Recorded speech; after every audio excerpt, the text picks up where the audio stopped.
Magandang araw mga idol. So ito naman ang ating gagawin ay magpapakya tayo ng sitaw. Ito. So ang sitaw kapag nagtubo na, napasimula ng mag gapang, ay kailangan na bantayan mga idol. Tulad nito mga idol. Yan. Kasi kapag pinabayaan natin to, talagang kawawa naman ang sitaw at hindi itama yung paggapang niya. Kaya nga natin nilagyan ng gapangan para pwede po tayong para po ang sitaw ay gumapang sa tamang gapangan. So ito po yung mga paraan mga idol, kasi ang sitaw ay napakabilis po mga gapang. Ilang araw lang po ay gumapang na talaga ang sitaw. So kailangan dito siya nakadaan mga idol sa kanyang gapangan. So tingnan natin yung mga ligaw, kumbaga mga ligaw. Yan, ganyan. Yan. Para po na hindi sila maliligaw. So parang mga bata mga idol. So ang bata ay kailangan na yung patnubay ng magulang para po sa paglaki nila ay nasa tamang landa sila. Ganito po mag-alaga ng halaman. So ang gawin natin, ito po ang gagawin natin ay lagi natin sila ay subaybayan sa bawat ilang araw. So ganyan pong ginagawa ng mga farming mga idol. So hindi pwede na pabayaan mo ang mga sitaw habang lumalaki. Ganyan, para hindi po maligaw yung mga ano nila, yung mga stem nila, tulad nito mga idol. Kasi kapag pabayaan mo yan, oh, yan ang tinatawag na liligaw sila mga idol. So marami kami dito ang mga idol, tatlo kami dito. Ipapakita ko sa inyo yung mga kasama namin, sa kabilang side. Yan, dito kami sa aming konting farm. At bago sa lahat ay nais ko muna mag shout out sa lahat ng ating mga subscriber, nasaan ka man sa sulok ng mundo, ay labis kitang pinasalamatan sa inyong patuloy na pagsuporta sa ating channel. Sana po ay makapagbigay tayo ng konting kaalaman para po sa mga farmers, mga farmings, nagtatrabaho sa farm na tulad din namin po. Kasi po ay mahalaga tong paraan upang yung mga nagpa-farm ay makakuha ng aral sa ganitong pamaraan po. Ganito po ang gagawin kung nagtanim ka ng sitaw mga idol. Kailangan natin na subaybayan sa bawat araw ng paglaki ng ating halaman, na sa gayon ay maitama ang kanilang paglaki. Kasi maraming mga kung pabayaan natin ay lalaki talaga na maliligaw sa landas. Ayan. Yan. So kunti lang naman ang aming sitaw mga idol. At sa kabilang side dyan, yan ay sili. Dito sitaw sa taas. At laging so advice ko sa mga farmers na katulad namin, katulad ko, kung magtanim kayo ay kahit hindi gaano kalaki, pero ang kailangan po ay tanim lang tanim ng tanim upang po ay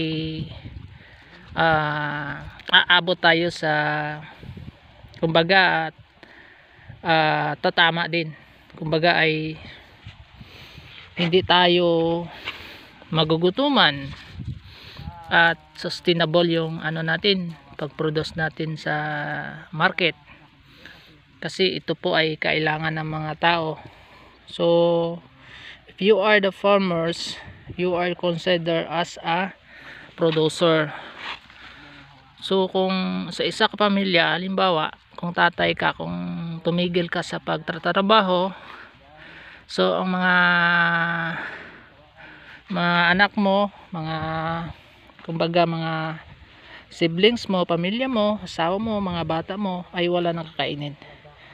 So as a farmers, kailangan talaga na continue to produce, kahit hindi lang tayo gaano mag-produce ng marami, para po ay iwas tayo sa paglugi. Minsan po ay tatama po ang hindi magandang panahon, pero po ang halagang advice ko po sa mga billing po or mga farmers din na tulad ko, ay hindi po wag na natin damihan masyado, magtanim tayo. Ang pinakadapis po ay kahit maliit lang pero tuloy-tuloy, kasi pag malaki yung tinanim mo tapos tamaan ka ng malaki ding bagyo o kaya init, so hindi maganda ang pagbunga ng tanim.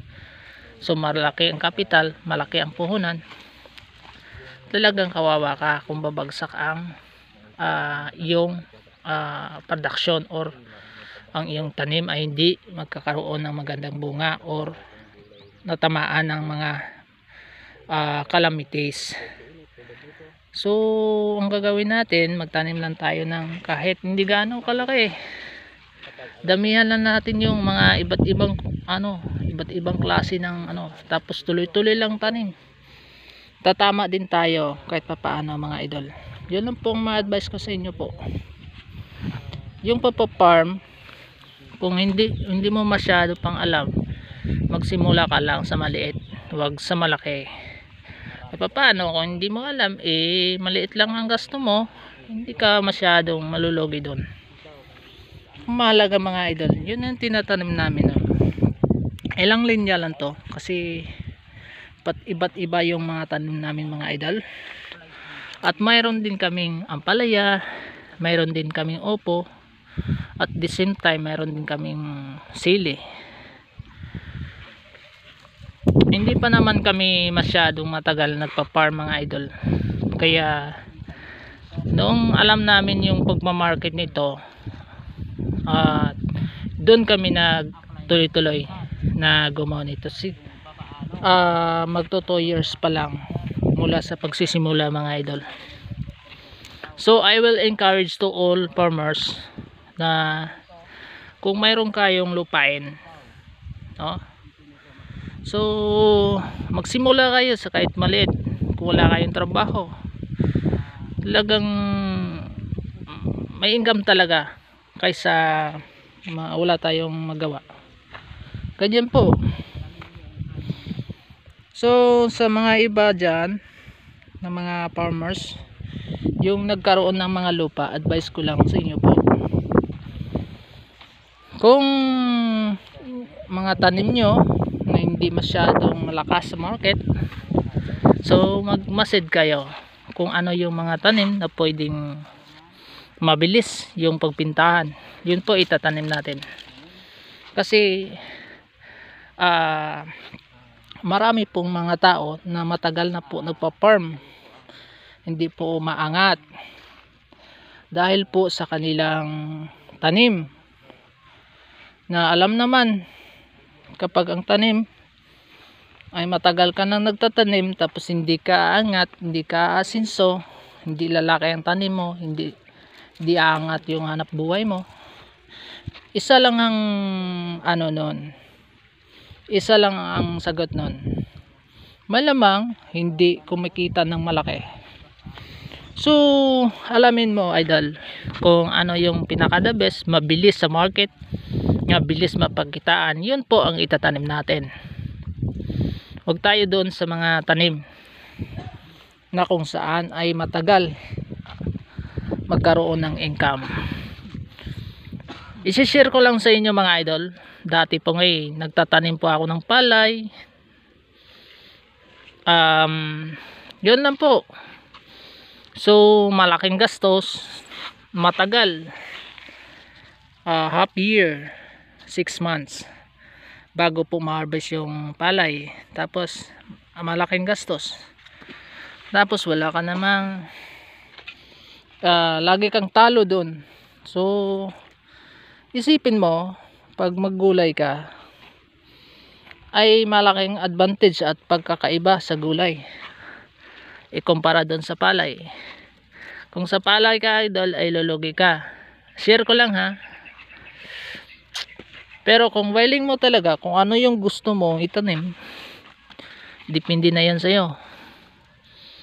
Pero tina-challenge ko yung mga mangunguma in terms in Cebuano. Mangunguma, no? Yung mga farmers, mas maganda po magtanim ng gulay. Katulad nito, sitaw. Hindi naman gaano na magtatanim tayo ng sitaw upang kikita tayong malaki. Bubuhay lang din. At huwag kang maglang isang tanim na itatanim mo marami upang po ay para po tayo ay mayroong optional yung ano natin, yung pagkitaan natin mga idol. Yan lang po ang mga paraan na nais ko po i-share sa inyo para po sa ating mga farmers na mas maigi na kung may lupain kayo, taniman nyo ng mga halaman na tulad nito para po ay sa ganon ay makabinta kayo kahit papaano, kaysa naman pabayaan yung lupain nyo ay sayang, no? Sayang ay napaka-demand pa naman yung mga katulad nito mga idol. Napaka-demand sa market kasi araw-araw kailangan ng mga tao. Yan lang po, be practical po. Kapag mayroon kang malawak na lupain sa inyo, tapos naghahanap ka pa ng trabaho, kaya trabahuin mo ang lupa mo. Pero depende naman kung gusto mo. Kung hindi mo gusto, wala din tayong magawa. Ay ang gusto ko man lang share lang sa inyo mga idol ang pagtatanim ng halaman tulad nito ay talagang bibigyan kayo ng income ng mga gulay kapag nagtatanim kayo. Kahit anong klaseng trabaho na papasukin natin ay talaga namang mayroong mga pagsubok. Natural lang yan. Kahit manrabaho tayo, mga maman tayo, may mga pagsubok sa trabaho. Kahit saan o kahit anong trabaho papasukin natin, mahirap talaga yan. Pero mas lamang kung nagiging self-employed ka mga idol kaysa manrabaho ikaw. Hindi ko discriminate yung mga nagtatrabaho ha. Suggestion lang sa akin. Ayun po mga idol, yun lang po ang masasabi ko. At salamat po. Sana po ay nagustuhan nyo ang video na ito, nakatutulong sa inyo. Kung nakatutulong sa inyo mga idol, wag naman kalimutan na mag-subscribe sa ating channel kung wala ka pa nakasubscribe. At pakiclick na din ang notification bell para po ay lagi kayong updated kung mayroon tayong ipopost na bagong videos. Kung maaari din po ay pakishare naman ang video na ito. Salamat po at God bless.